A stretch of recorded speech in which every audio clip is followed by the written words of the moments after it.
नमस्कार बंधुरा आमी सुष्मिता आपनारा देखছেন सुष्मिता क्रिएशन। आज आमी शेयर करছি एकदम घरोया भावे एकदम सिम्पल भावे मटन कारि रेसिपि। रान्नाटा आमार मेसोमशाई आमादेर बानिये खाइয়েছিল, दारुण হয়েছিল। একবার হলেও আপনি ঘরে ট্রাই করে দেখুন। চলুন তাহলে রেসিপিটা শুরু করা যাক। প্রথমে 500 গ্রাম মাটন নিয়ে নিতে হবে। মাটনের মধ্যে আদা রসুন গোলমরিচের পেস্ট নিয়ে নিতে হবে 3 চামচ পরিমাণে, 1 চামচ পরিমাণে জিরের গুঁড়ো, 1.5 চামচ পরিমাণে ধনের গুঁড়ো, 1 চামচ পরিমাণে কাশ্মীরি লঙ্কার গুঁড়ো, 1 চামচ পরিমাণে হলুদের গুঁড়ো, 2 চামচ পরিমাণে টক দই ফাটিয়ে দিয়ে দিতে হবে, 1 চামচ পরিমাণে মিট মশলা গুঁড়ো দিয়ে দিতে হবে আর 3 চামচ পরিমাণে সরষের তেল হাতে নিয়ে ভালোভাবে পুরো ম্যারিনেট করে রেখে দিতে হবে 2 থেকে 3 ঘন্টার জন্য। ম্যারিনেটটা কিন্তু খুবই ইম্পর্টেন্ট, এটা অন্তত 2 থেকে 3 ঘন্টা না হলেও 1 ঘন্টাও হলেও রেখে দিতে হবে।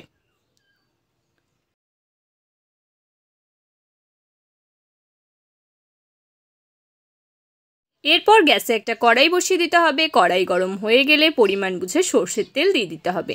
তেলটা গরম হয়ে গেলে সামান্য পরিমাণে চিনি আর গোটা গরম মশলা ফোড়নে দিয়ে ফোড়নটাকে একটু ভেজে নিতে হবে।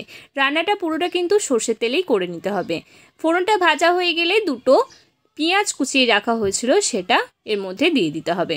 পেঁয়াজটা যাতে ভালোভাবে সেদ্ধ হয় তার জন্য পরিমাণ বুঝে নুনটা পেঁয়াজের সাথে কিন্তু দিয়ে দিতে হবে।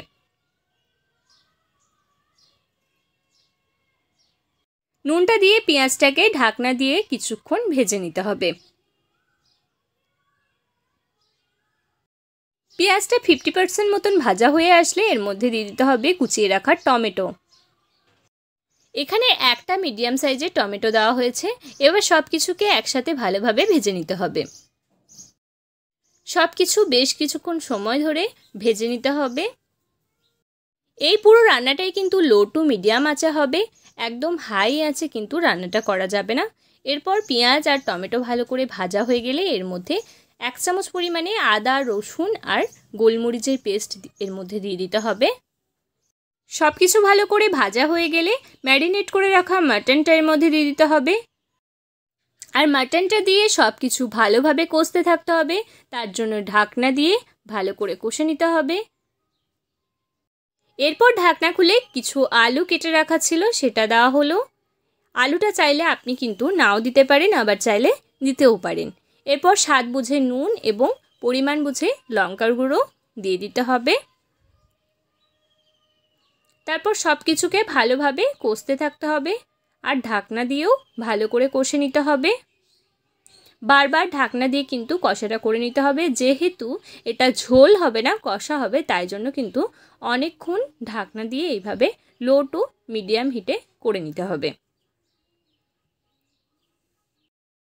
দেখতেই পাচ্ছেন কষাটা থেকে তেল ছেড়ে গেছে।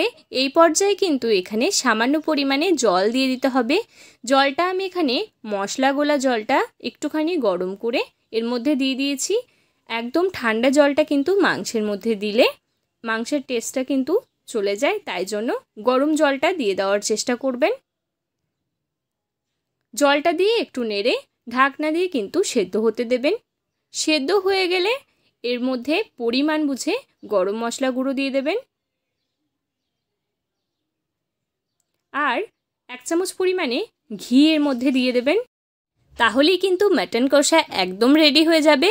একবার অন্তত এইভাবে বানিয়ে দেখুন, আশা করছি ভালো লাগবে। ভিডিওটা ভালো লাগলে একটা লাইক শেয়ার কমেন্ট করতে ভুলবেন না আর আমার চ্যানেলে নতুন হয়ে থাকলে চ্যানেলটাকে সাবস্ক্রাইব করে আমার পাশে থাকবেন। সাবস্ক্রাইবের পাশে বেল আইকন বাটনটা ক্লিক করে দেবেন যাতে আমার ভিডিও আপলোড করার সাথে সাথে আপনি সবার প্রথম আমার ভিডিওটা দেখতে পারেন। নমস্কার, ভালো থাকবেন, সুস্থ থাকবেন।